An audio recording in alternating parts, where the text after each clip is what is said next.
Quick question. Which is the largest country in Africa?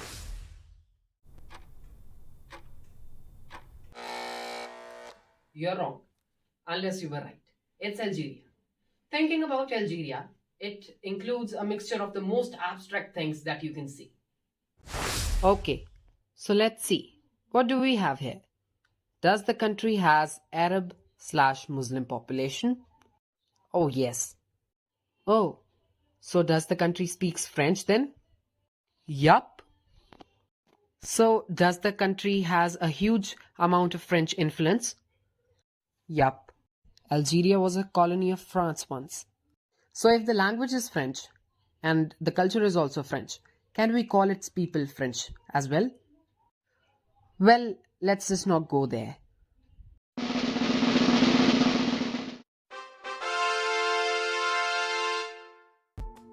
Talking about the geographical location of Algeria, the nation is present in the Maghreb region of the world, bordering Tunisia from the northeast, Libya in the east, Niger, Mali and Mauritania in the south, and Morocco in the west.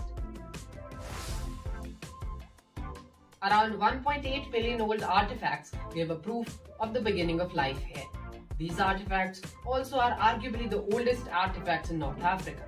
Algeria is also the home to the oldest blade making industries in North Africa. As the nation holds many people together, eventually a distinctive native population called as the Berbers came into being. The nation also became an important part of the world after the Phoenicians started settling here by the 600 BC. The Phoenicians were excellent sea people. This resulted in the formation of a formidable empire with a great naval power, namely Carthage. The growing Carthaginian power impacted the natives and vice versa, making Carthaginians able to expand more and more. The Carthaginians, by the early 4th century BC, started getting weak, which resulted in their defeat in the First Punic War. In 146 BC, the city of Carthage was destroyed, causing the formation of a power vacuum, making the native Berber kingdoms able to grow more. The Berber kingdoms reached their zenith under the king Massinissa, but by the 24 AD, most of the area came under the Romans. For several centuries, the country was first overlooked by the Romans and then by the Byzantines. After the fall of the Romans, the Umayyad Caliphate conquered most of Algeria, due to which a large number of the natives converted to Islam. After the fall of the Umayyads, many native Muslim powers rose and fell, including the Rustamids, the Fatimids, and the Almoravids. For most of the Middle Ages till the 1600s, the area experienced the presence of many great scholars and saints. The country then fell to the Ottomans after the year 1576 and remained the same for the next 300 years, after which the country would face another issue, that was the French. Now, question. Where did the French came from? Answer, the Berlin Conference. The French were able to gain a huge chunk of Africa, including modern-day Algeria. By the year 1875, the French successfully occupied the country, killing 850,000 natives in the process. The French brought another new problem with it, slavery. And before you say it, slavery was a thing before, but the French took it to another new level.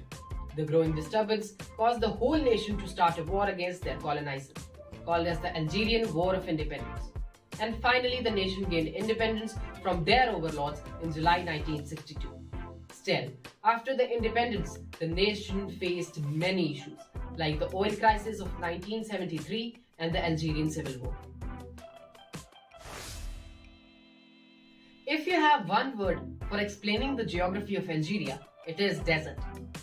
The Algerian desert makes up for more than 90% of the country's total land area. The only area that is not the desert is the coast of Algeria, on the Mediterranean Sea, where there is the highest amount of population present in the whole country. The highest point in the country is Mount Tahat. The longest river of the country is Oud Shalif. The country spans nearly 2.4 million kilometers, which is nearly equal to 4 different Frances. Algeria is divided into 58 provinces with the capital Algiers. Algiers also houses the largest international airport in Algeria and also the largest port, called as the Port of Algiers. Talking about the national symbols of Algeria, the national flag contains the crescent moon and a star, a symbol of Islam, with a green and white background. The white represents peace and the green represents Islam as well. National anthem of Algeria is Kasaman, which means we pledge in English. The national language of Algeria are Arabic and Tamazight. The national sport of Algeria is football or soccer. The national animal is the fennec fox, and the national fruit of Algeria is dates. The population of Algeria is nearly 44 million, which is equivalent to 0.56% of the total world population. Due to the extreme torrid heat in the south, nearly 91% of the population of Algeria lives in the north, near the Mediterranean Sea. Arabs constitute 73% of the total population, with the next biggest ethnic group being the Berbers at 23%. 97% of the country follows Sunni Islam, followed by 1% Christians and a few Jews.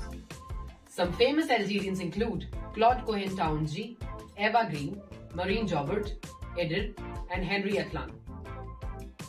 Some famous Algerian places include the Great Mosque of Algeria, the Notre Dame d'Afrique Basilica, Fort Santa Cruz, the Martyr Memorial, and many more amazing places. Some famous Algerian delicacies include the chakchauka, the couscous, and the hariri. Talking about today, the nation is a thriving economy and has good relations with the other Maghreb countries except one, Morocco. Now question, why? Answer, Western Sahara. Western Sahara is a small sliver of land located in North Africa, a land Morocco believes is rightfully theirs, whereas Algeria does not, which led Algeria break all of its diplomatic ties with Morocco. Other than this, Algeria is fine with most of all the world. With this, I sum up the treasures of my vast knowledge. And in conclusion, I think that Algeria is not just a desert place, but a place filled with surprising wonders. See you in the next episode, that will be Andorra.